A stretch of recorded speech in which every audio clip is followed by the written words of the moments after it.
There goes Opal all around, looking up and looking down. She is flying in the air, hope she finds our sound somewhere. Should we go and help her? Come on, Opal, let's go soon, look for sounds in our room. Good morning, Opal. How are you today?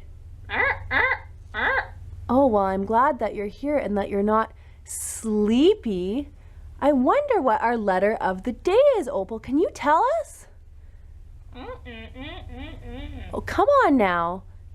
It's the S sound. Can you say S? Well, that's not quite it. Can you try again and say S? Come on with your tongue. S.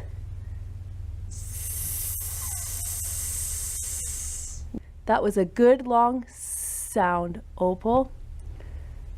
All right, let's go see if we can find some things around our classroom that start with S.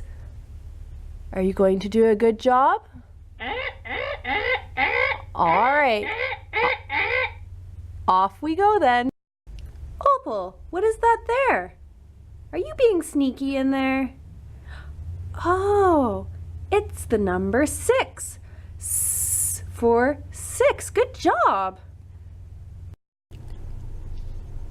Opal, is that S for salamander? That's a fun friend. Hi, Opal. Did you find another S sound?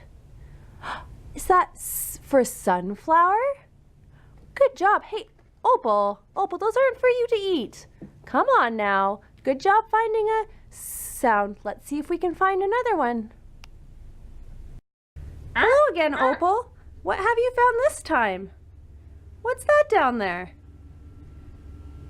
Is that a sock? Ooh, is it stinky? P-U. Well, good job finding another S sound. You better leave that there now. With Opal today, we learned the S sound. Do you remember the S sound words that Opal found? That's right. She found 6, salamander, sunflower, and sock. See if you can find some more words in your classroom. Ready? Go! There goes Opal all around, looking up and looking down.